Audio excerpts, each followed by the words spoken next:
Rádio Catedral FM apresenta A Voz do Pensamento. A apresentação, Frei Flávio Henrique. Muito boa noite, queridos filhos e filhas do Pater Noster, o Pai de nosso Senhor Jesus Cristo e nosso. Eu sou o Frei Flávio Henrique, da obra dos pequenos monges do Pater Noster, a qual pertence o monastério Santa Maria, Mãe de Deus. Eu estou sempre por aqui nas ondas da Rádio Catedral FM de Juiz de Fora e região, também é pelas ondas da Rádio Cultura de Santos Dumont e região, nas redes sociais, agora no canal do Monastério Santa Maria Mãe de Deus no YouTube. Vai lá, ajuda a compartilhar, e nós vamos começar, portanto, mais um programa A Voz do Pensamento. Gente, a porca tá torcendo o rabo, hein? Que porca? A porca miséria do globalismo, que está gastando todos os trunfos dos megacapitalistas que patrocinam os socialismos mundo afora. Parece até contraditório isso, não é? O setor mais especulativo do capitalismo, que é o capitalismo mais selvagem de todos, esse chamado megacapitalismo, né? Aquele que não produz porcaria nenhuma, é só fruto de especulação financeira nas bolsas de valores, os chamados megacapitais, que só vivem disso, não é? Dessa ciranda financeira, como eles chamam, não é? E são eles os patrocinadores do inimigo ideológico por excelência do capital produtivo. E que inimigo ideológico por excelência é esse do capital produtivo? Aquele que produz honestamente, de forma aguerrida, de forma corajosa, para vencer os desafios da vida? O inimigo é o socialismo, né? Mas então, como eu disse, não há contradição nisso. Há pontos de conexão fortíssimos entre esses megacapitalistas liberais e os políticos idealistas do socialismo marxista, camuflado na social-democracia. Pontos? Quais são esses pontos? Vamos a alguns exemplos, né? Os ideólogos do socialismo e os megacapitalistas não produzem nada, eles apenas especulam, são especuladores. Os socialistas especulam revoluções para dominar pelo poder, através do poder. O negócio deles é poder. E os megacapitalistas especulam na ciranda financeira para dominar também, mas pela fortuna, né? Então, ambos querem o poder e a fortuna, dominar, né? Outro ponto de conexão fortíssimo entre os megacapitalistas liberais e os socialistas marxistas, social-democratas, é o relativismo moral. Tanto uns como outros, porque tendem a ser politicamente corretos, toleram toda destruição dos princípios através de polêmicas morais. Eles só não toleram que se defendam os bons princípios das maiorias, se isso vai ofender a perversão de minorias, não é? Que coisa curiosa. Dupla dinâmica essa, hein? Formada entre os megacapitalistas liberais e os ideólogos marxistas sociodemocratas, não é mesmo? É um verdadeiro bate e Robin. Não é Batman e Robin, não. É o bate-Robin, é a dupla dinâmica, bate-Robin.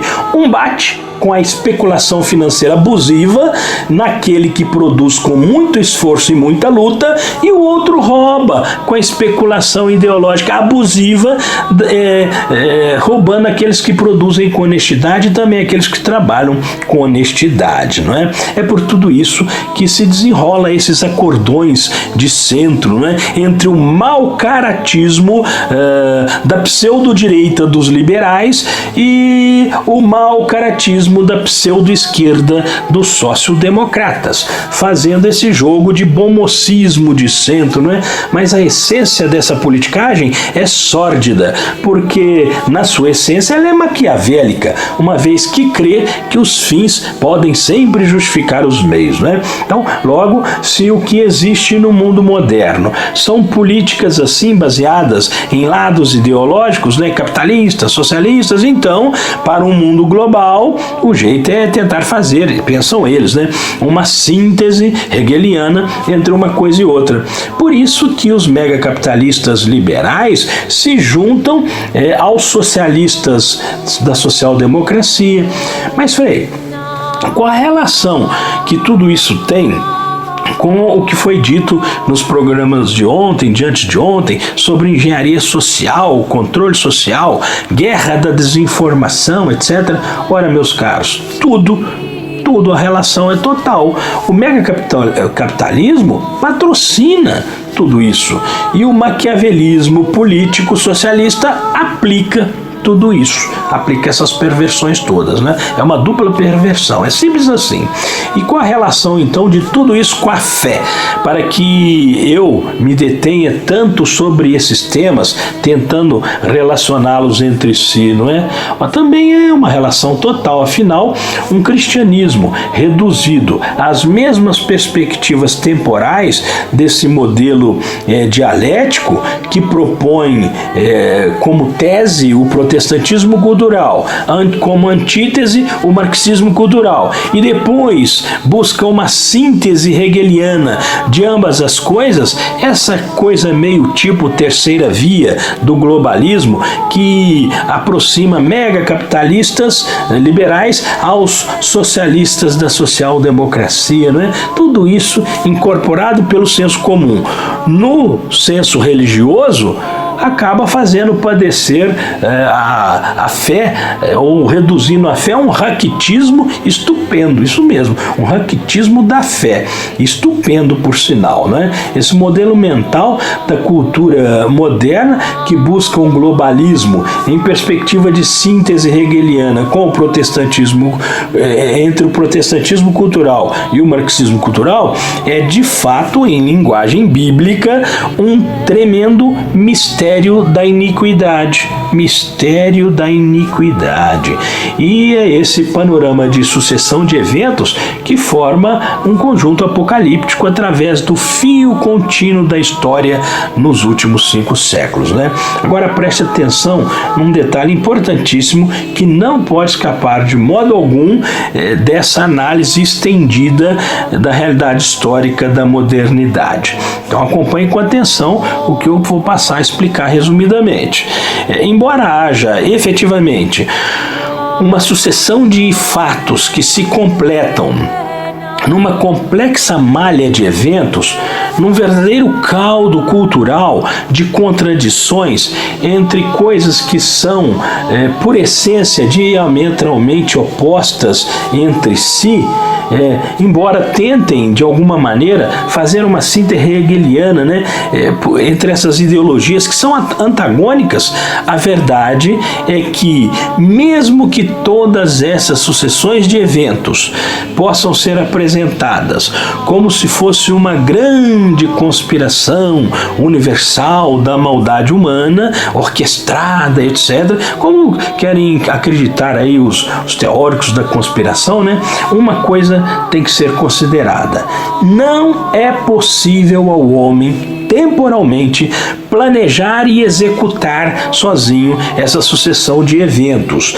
mesmo com toda a sua maquiavelice, mesmo com todos os conhecimentos acumulados que ele tem na modernidade, mesmo com todas as tecnologias de informação integrada à sua disposição, mesmo com as ciências intercaladas entre si, etc., não é possível. E por uma razão muito simples: por causa das eventualidades, por causa das circunstâncias inesperadas, imprevisíveis, por causa das fatalidades, enfim, por causa daquela outra sucessão paralela à sequência dos fatos que nós chamamos de pontos fora da curva, não é? É por isso que não se pode dizer que tais coisas estão orquestradas por por projetos conspiratórios de maldade humana unilateralmente, não. Então, basta acontecer um único evento inesperado e, de repente, pronto, tudo pode mudar. Ué, Frei, Então agora só está se contradizendo a si mesmo, não é? Como pode fazer uma análise que liga os pontos em perspectiva histórica apocalíptica se eventos inesperados não permitem que planejamentos conspiratórios possam ser implementados com exatidão, com acerto e sem erro e etc. Não é? Bom, é aqui, exatamente aqui, nesse ponto em particular, que entra aquilo que os santos autores das Sagradas Escrituras chamam de mistério da iniquidade. Presta atenção, o mistério da iniquidade é o ponto de conexão entre a perfídia preternatural de Satanás e seus anjos, que de algum modo ajunta os retalhos da maldade dos homens num fio da história para insurgir-se contra o reino de Cristo. Pense numa espécie de plágio da providência divina. Isso mesmo, um plágio que não possui, claro, absolutamente, nem de longe, a eficácia final e invencível da própria providência divina, mas que possui, sim, uma certa eficácia histórica, né, ligando os pontos dessas sucessões de eventos continuados e persistentes, até que em algum momento as coincidências dos fatos favoreçam a ação integrada da maldade humana, assistida pela colisão das forças preternaturais. Isso é o mistério da iniquidade, né? Que junta as oportunidades históricas de uma determinada ocasião para intentar contra o projeto de Deus. Um exemplo claríssimo disso, né? Quando esse mistério da iniquidade juntou as oportunidades históricas para pendurar na cruz o próprio Deus feito homem. Ora, e você acha que será diferente com a igreja dele? Não, em algum momento da história isso se dará também, ou se dá repetidas vezes em ciclos, né? Então, tanto não será diferente que o Senhor e seus santos apóstolos cravaram essa revelação sobre esse porvir de certo modo permanente até o fim da história, né? Quando aí é um fim definitivo, isso está cravado no Novo Testamento inteirinho, né? A questão é quando e como.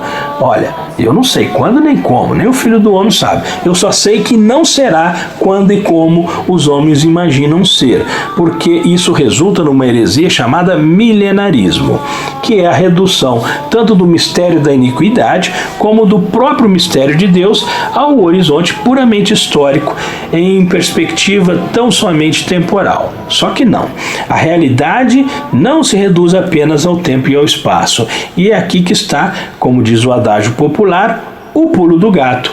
A sucessão de eventos pode indicar, com alguma clarividência, ciclos do mistério da iniquidade, mas não pode esgotá-lo nem encerrá-lo no imanentismo histórico. Eu sei que para muita gente o que eu estou dizendo aqui parece não juntar lé com cré, né? Mas, embora tudo isso seja oferecido a todos que Deus queira ou permita ouvir essas reflexões, não serão todos efetivamente que terão acesso. Talvez muitos, em algum momento, quando a porca apertar o rabo ainda mais, pode ser que tenham acesso a isso tudo aqui. Por enquanto são poucas pessoas. E mesmo assim, dentre esses muitos, serão poucos os que compreenderão tudo isso, exatamente como segue sendo também a fórmula original do Promultis em todos os ritos eucarísticos do verdadeiro catolicismo. Só não nas traduções equivocadas, embora aprovadas, do Novo Ordo, em que pese o motu próprio de Bento XVI, Summorum Pontificum, ordene a correção, mas isso é assunto para outra ocasião. Amanhã, se Deus permitir, tentarei mostrar porque eu insisto em ligar pontos, costurando a dupla crise, a crise da pandemia e a crise da histeria, com esse fio contínuo do conhecimento humano acumulado nos últimos séculos em perspectiva apocalíptica. Combinado? Então tá bom, vamos rezar o Pai Nosso cantado com São João Paulo II? Pater noster, pies in celi, sanctificetur nomen tuum, adveniat regnum tuum, fiat voluntas tua, sicur in cielo et in terra. Pois é, vai entrar você então no exército espiritual da Sagrada Milícia do Céu em ordem de batalha para combater tudo isso? Ajude a esparramar tudo isso no YouTube aí, viu? Desça sobre você a graça e a paz em nome do Pai, do Filho e do Espírito Santo. Boa noite, até amanhã se Deus quiser.